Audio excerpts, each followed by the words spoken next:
Pourquoi tout cet acharnement contre Aliouba? Pourquoi toutes ces basses manœuvres?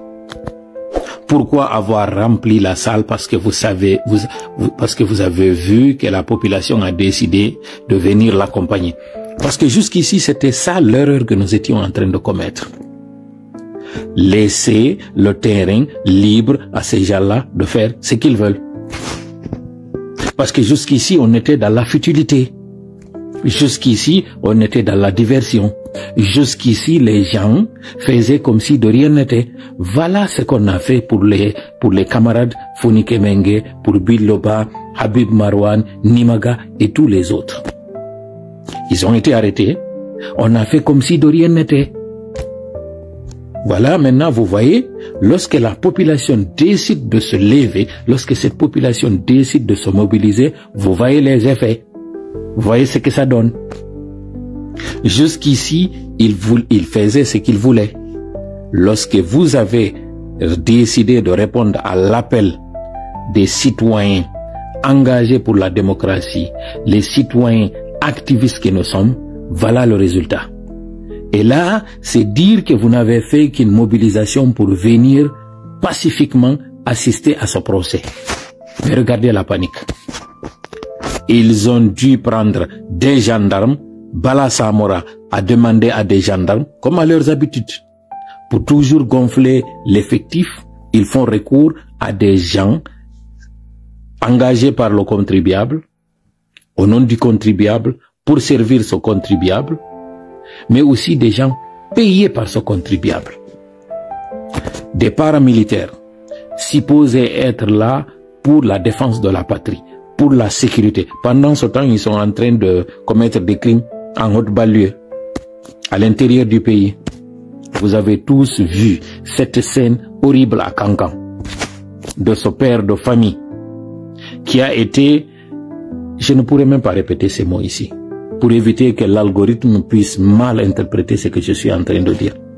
Pendant ce temps, quand il y a des événements de propagande, on prend ces recrues, supposément engagés pour la sécurité, ils s'infiltrent en civil pour tout simplement gonfler l'effectif des manifestants.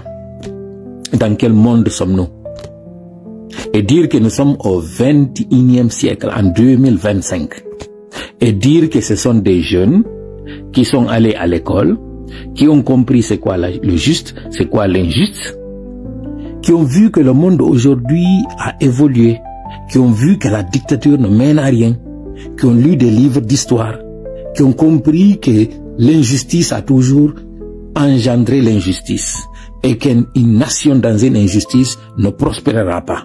C'est des gens qui sont allés à l'école. C'est des gens, pour certains, qui ont subi les effets de l'injustice, le premier régime, mais qui aujourd'hui font comme s'ils étaient allés à l'école pour tout simplement être des spectateurs, pour aller suivre un film hollywoodien, qui aujourd'hui font subir le martyre à des gens, à des honnêtes citoyens. On enseigne le bon et le mauvais à nos enfants. Tu demandes à un enfant qui est à la maternelle, who's the bad guy? Ils te diront, c'est qui le méchant? C'est qui le gentil? Depuis l'enfance, on nous apprend que les méchants finissent toujours par se faire rattraper. Depuis l'enfance, tu demandes à un enfant de 4 ans, who's the bad guy? Il te répondra, c'est qui le méchant? Ils te diront que le méchant se feront prendre par la police. Ils te diront que le méchant terminera mal. Tous les contes, toutes les légendes nous enseignent que le mauvais finit toujours par se faire rattraper par ses mauvaises actions. Et là, ce sont des pères de famille qui décident d'emprisonner un père de famille, de se jouer de sa vie, de se jouer de toute la nation. Sinon, comment comprendre que ces gens remplissent nuitamment cette salle d'audience pour tout simplement empêcher la mobilisation, parce qu'ils ont compris que vous êtes mobilisés. Enfin, ils ont compris que vous ne voulez plus tomber dans leur jeu de manipulation. Enfin, ils ont compris que les citoyens en ont marre d'eux. Enfin, ils ont compris que vous êtes réveillés. Et ce réveil du peuple, comme l'a dit Tiken Jah Fakoly, le peuple est fort, mais il ne le sait pas. Il détient le pouvoir, mais il ne